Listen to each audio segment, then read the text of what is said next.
Les doy la más cordial de las bienvenidas a nuestro programa de conversaciones con sentido. Hoy nos encontramos junto a Marcial y a Francisca. ¿Cómo están? Hola María José, gracias por la invitación. Hola María José, gracias Cairo News por la invitación.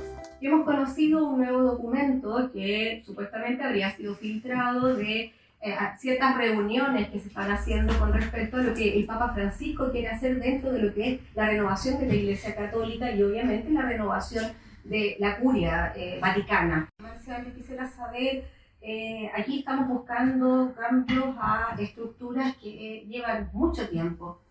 ¿Cuándo fue el cambio anterior, si es que hubo, a estas estructuras de lo que hoy día se está planteando? Yo creo que el Papa Francisco está atreviéndose a hacer algo que se debió haber hecho mucho antes. En el año 1588, de acuerdo, encontramos un primer gran esfuerzo, de acuerdo, de Sixto V, en donde efectivamente se genera una estructura, es decir, un cambio estructural de la curia, o empieza a generarse la estructura de la curia.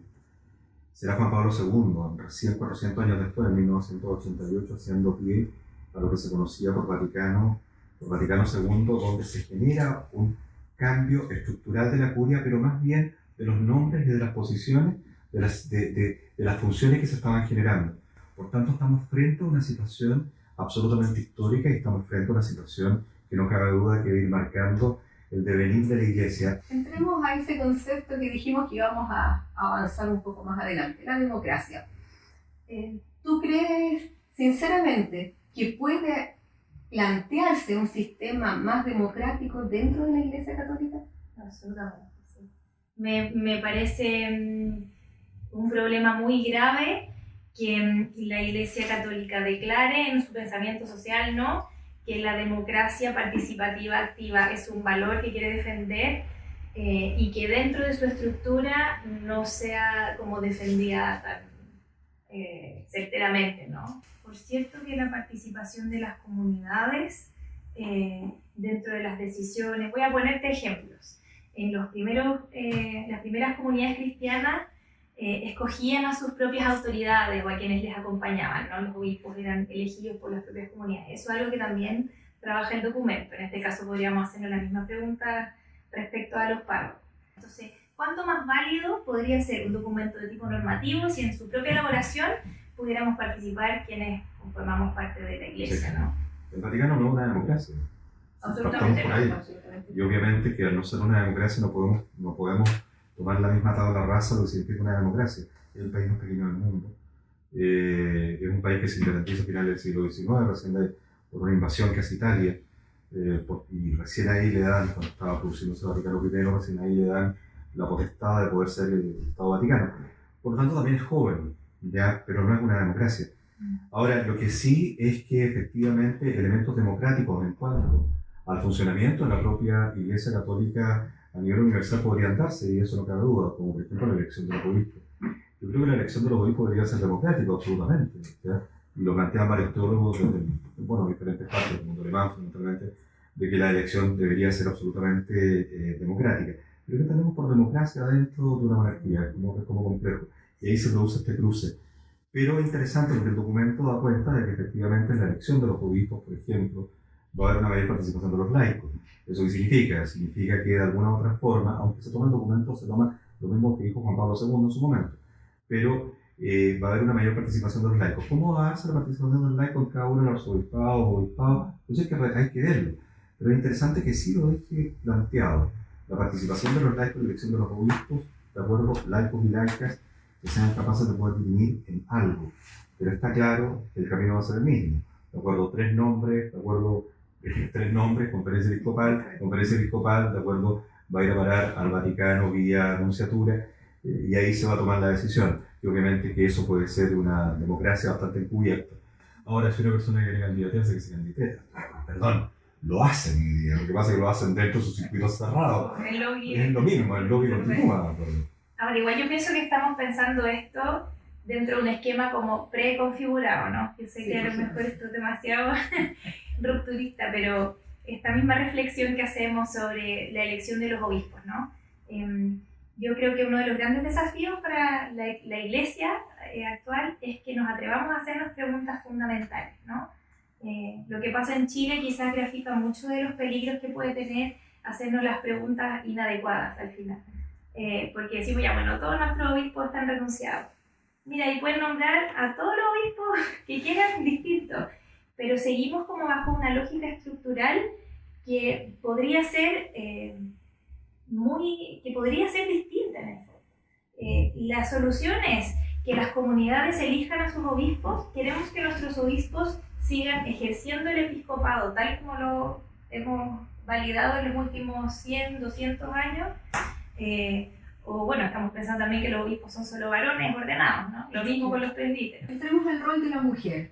Si bien el documento da un paso a que la mujer debe tener un rol dentro de que podría tener ciertas labores dentro de la parte administrativa más temporal, a lo que se le denomina el temporal, ¿dónde queda ese rol de la mujer? Porque claramente el documento lo mira, lo pasa como tiene que estar dentro, pero no hay una definición mayor. ¿Qué crees tú que cuál sería el rol que debiera tomar la mujer frente a esta nueva estructura eclesial?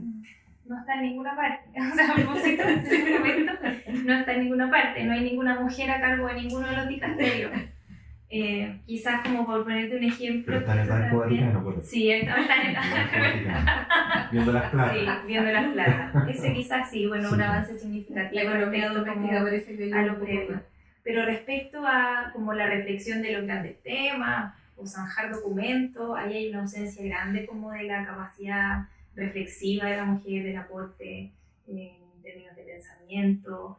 En la práctica, la participación de la iglesia, a mí no me gusta mucho hablar de los roles, ¿no? Pero creo que la participación de la mujer en la iglesia, en la práctica, es como indiscutible, ¿no? En términos numéricos, hay más mujeres en las iglesias que varones, y ya como en esta discusión ya me repito porque hay mucha gente que lo ha dicho, pero por poner un ejemplo también visibilizado hace poquito tiempo atrás, en el sínodo que se celebró para los jóvenes, ¿no? El sínodo de los jóvenes del año pasado, fueron invitadas las congregaciones religiosas también, de los cuales creo que de congregaciones masculinas, 10 superiores generales, si no me equivoco, a lo mejor me equivoco en el número, y una superiora general. Ya me parece tremendo el nombre, superior general. Podemos tenerlo para otra conversación también. Los 10 superiores generales tuvieron derecho a voto.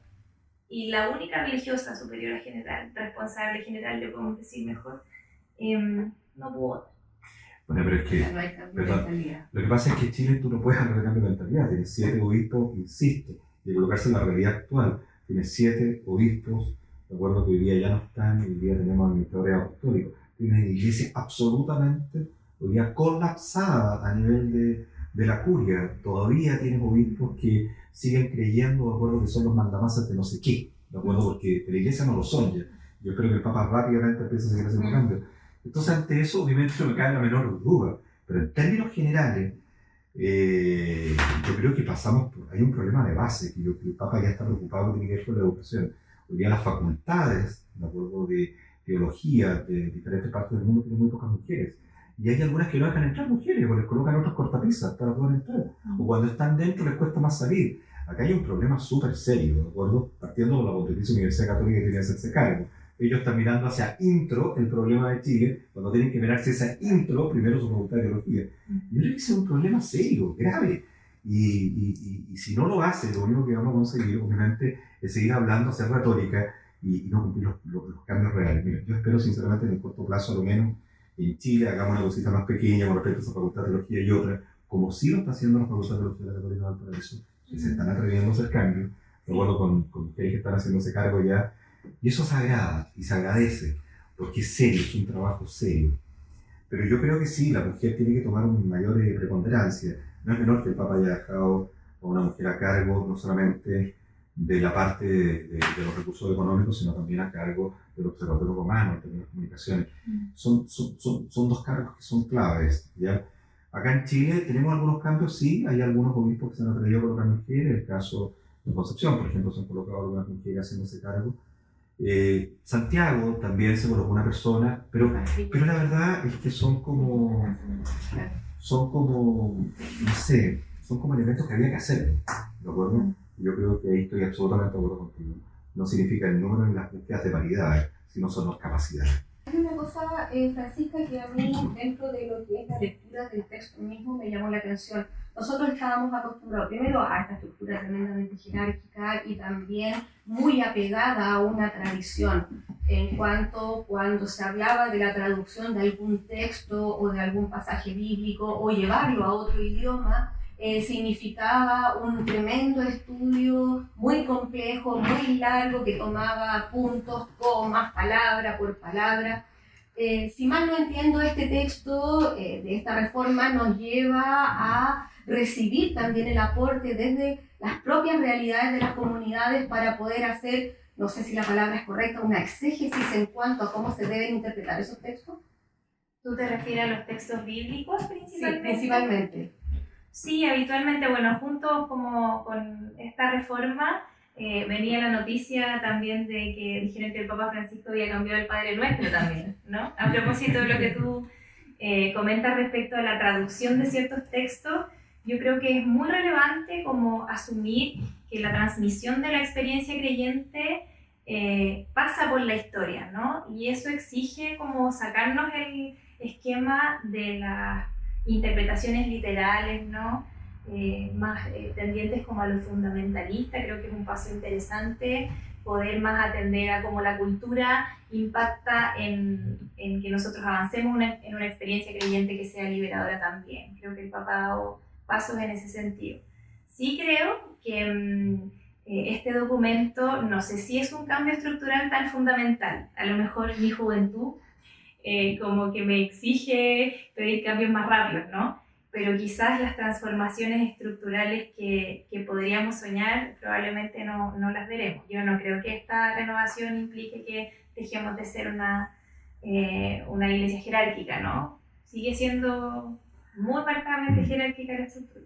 Sí, dos temas, yo creo, dos temas ahí, yo creo que tienen que ver con entender lo que es una crisis estructural y una crisis sistémica, porque tú estabas hablando de una crisis estructural, obvio, es decir, cambiar un obispo, poner un obispo en términos de estructura hoy día se está haciendo, pero obviamente en términos sistémicos no sirve de nada. El tema sistémico no pasa necesariamente por cambiar o no cambiar a una persona, sino pasa efectivamente por ver hasta los propios roles que cumplen las diferentes personas dentro de esta propia orgánica. Y eso aporta, porque si nos damos cuenta, en este documento nos habla que algunas congregaciones pasan a ser dicasterios. Es interesante porque obviamente los trata de colocar todos en una horizontalidad, en una verticalidad. Y ese es un llamado desde Vaticano II, pero está tratando de hacerlo. ¿Qué está diciendo con eso? Más voz, ¿de acuerdo? Más escucha también, ¿de acuerdo? Desde la base. Ahora, y obviamente que en la medida que viene la escucha desde la base, no cabe duda que el Vaticano se va a empezar a dar cuenta del problema sistémico que existe.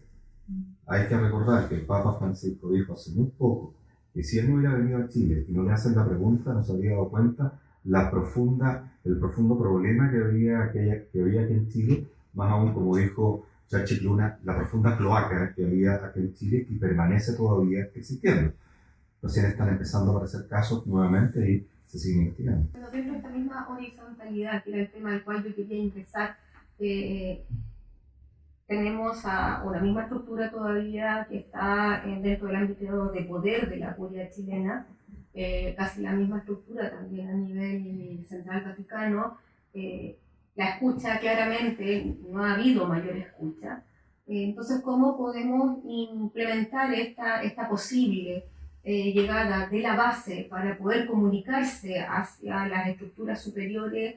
¿Cómo lo podrías plantear tú frente a esa situación en la cual estamos inmersos hoy día? Yo creo que de todos modos, como los últimos acontecimientos nos permiten leer y ver que han ocurrido cosas bien inéditas respecto a los movimientos laicales. O sea, hace 20 años atrás yo creo que hubiera sido muy difícil que el mismo pueblo se pronunciara respecto a dichos de un posible obispo auxiliar, por ejemplo. Esta carta que escribió el grupo de mujeres de la iglesia, el Papa, claro, mira, hermano Francisco, te planteamos esto, creemos esto, estamos en desacuerdo, firma, chorrera de personas, no sé cuántos fueron los que firmaron finalmente la carta. Creo que ese tipo de acciones hubieran sido impensadas hace 20, incluso 10 años atrás, ¿no? Entonces, pienso que también la misma conciencia del pueblo de Dios ha ido aumentando en términos de sus posibilidades de participación, especialmente en la iglesia chilena. Creo que ese tipo de iniciativas sirven mucho y promueven también como una mayor sinodalidad dentro del mismo pueblo de Dios. Creo que es un gran avance, ¿no?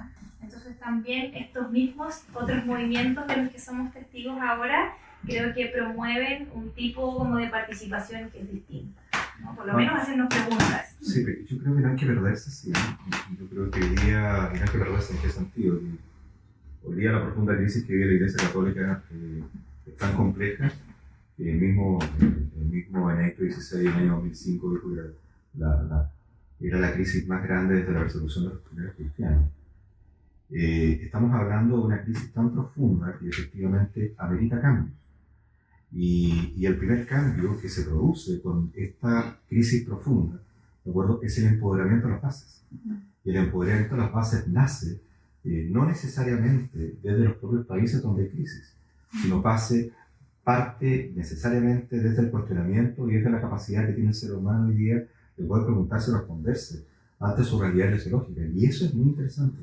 Ahora, lo que pasa es que hay países como los top 10, que estamos nosotros Chile, de acuerdo en cuanto a los abusos sexuales cometidos por religiosos y religiosas, que obviamente nos cayó la ola en la cara, pero de alguna u otra forma aquí no hay que, la ola ya te está arrastrando, ¿de acuerdo? Y todavía no vemos playa, te sigue dando vuelta la ola, y ante eso, obviamente, de acuerdo que el Papa coloca a este equipo, que es el famoso G8, para poder hacer esta reforma en el año 2013, debido a lo que pasó con el Boston Globe desde el 2002 en adelante con Boston, y de ahí en adelante con todo lo que hoy día conocemos. En otras palabras, ¿qué estoy diciendo con esto? Estoy diciendo que hoy día la Iglesia tiene dentro de ¿de acuerdo?, muchos religiosos que abusan de menores y abusaron de menores, muchas investigaciones que hoy día que se están llevando a cabo. Y esto el Papa Francisco lo tiene al alero, hasta el principio. Por tanto, la nueva evangelización que se plantea no se puede plantear bajo una irrealidad, sino una realidad. Y yo creo que esto aporta a esa realidad. Pero no podemos cerrar los ojos. Todas las otras cosas que nosotros queramos hacer hoy día, a la luz de la nueva evangelización, solamente pasan si es que tú eres capaz de poder mirar con la verdad al otro, con la verdad al prójimo. Estos son pasos, solo pasos, ¿de acuerdo?, para una nueva iglesia. Nosotros no podemos no estar mirando a la nueva iglesia. Si nosotros nos quedamos quietos a la luz de la racionalidad, la pregunta y la respuesta, de no mirar una nueva iglesia, mejor nos vamos para la casa y cerramos la puerta por fuera. Una de las cosas que me llamó la atención realizando la lectura de este borrador es que le otorga un papel a la historia tremendamente importante en cuanto a la comprensión, y eso está en la primera parte, de lo que fue la colonización, lo que es el sentido de la evangelización. ¿Crees tú que de alguna manera han influido nuevas publicaciones desde Latinoamérica que pudieran llevar a que efectivamente esta historia de la Iglesia debe ser mirada bajo otros ojos dentro de su propia evolución? Yo pienso que la reforma que viene efectivamente está a la luz de la historia. Y está a la luz de la historia porque efectivamente la profunda crisis sistémica que vive la Iglesia Católica a nivel universal está provocando mellas, y estas mellas obviamente que tienes que hacerte cargo de ellas. Y yo creo que efectivamente es así. Más aún, se genera un macro dicasterio, de acuerdo, un elemento nuevo, y ese elemento nuevo nada menos que está el área de evangelización, de acuerdo, que va a ser lo más importante, más arriba que otras instituciones que hoy día estaban a cargo de la Iglesia Católica en el Vaticano. Por lo tanto, obviamente que estamos frente a eso, y no cabe duda que las nuevas publicaciones, no cabe duda que las nuevas miradas, no cabe duda que los nuevos intereses también de las investigaciones historiográficas, desde la problemática del bien común, desde la problemática de la individualidad y desde la problemática de una mirada de la Iglesia desde la historia, no necesariamente desde la propia eclesiología, están dando sus créditos hoy día. Yo creo que desde Chile hemos hecho un pequeño corte con la historia de la Iglesia en Chile en 5 volúmenes, también los han hecho desde Argentina, y también hoy día desde Ecuador se está trabajando. Es decir, yo creo que ¿Hay una mirada desde Latinoamérica hacia el Vaticano? No, hay una mirada desde América hacia Europa. Solamente con esto termino la respuesta. Hace un tiempo atrás me invitaron a un congreso y en ese congreso era de historia de la iglesia en Roma y el único que hablaba sobre historia de la iglesia latinoamericana era yo. El resto solamente hablaba de Europa. Pero los europeos, la historia de la iglesia parte en Europa y termina en Europa. Yo creo en los sincretismos. Pero los sincretismos van avanzando en el tiempo. Y de ahí bajo el tema a lo que es América Latina en base a su religiosidad. Y yo creo sinceramente que la Iglesia Católica tiene que empezar a mirar. No necesariamente mirar en hacerte cargo de algunos elementos de ellos, sino generar nuevos elementos de acuerdo a la luz de la discusión teológica. Entonces sería como una autoinculturación, entonces una remirada hacia el interior para poder salvaguardar en el fondo ese sincretismo del que habla, en el cual nos puede entregar elementos como para reflotar de alguna manera. Ahora esas son cosas que como en la práctica pasan, sobre todo en América Latina, en Chile hay experiencias preciosas de religiosidad popular. Así es.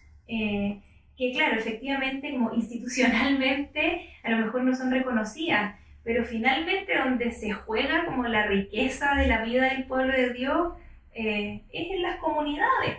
Y ahí es donde entra la nueva iglesia. Yo creo que sinceramente, ya que este es un programa de televisión, hay que llamar a los católicos a tomarse su iglesia. Tienen que tomarse la iglesia, tienen que tomarse a través de su propia religiosidad. Si la religiosidad, creer en Dios, creer en Cristo crucificado, en Cristo liberador, o como lo que vamos a llamar, no cabe duda que es una forma real de una experiencia real, cotidiana, y también de alfa y omega de lo que significa el Cristo Dios entre nosotros. Hay que tomarse la iglesia. Y en ese tomarse la iglesia no cabe duda que hay montones de sacerdotes hoy día chilenos, hay montones de religiosas chilenas y también latinoamericanos que están dispuestos a hacerlo. Lamentablemente esa es la reforma que viene desde la base. Bueno, el Papa Francisco sabe porque es latinoamericano de que eso puede suceder. Y a lo mejor lo está esperando, ¿quién sabe? ¿Quién sabe? Yo quería darle las gracias, Francisca. Muchas gracias por venir y acompañarnos en esta conversación. Marcial, muchas gracias.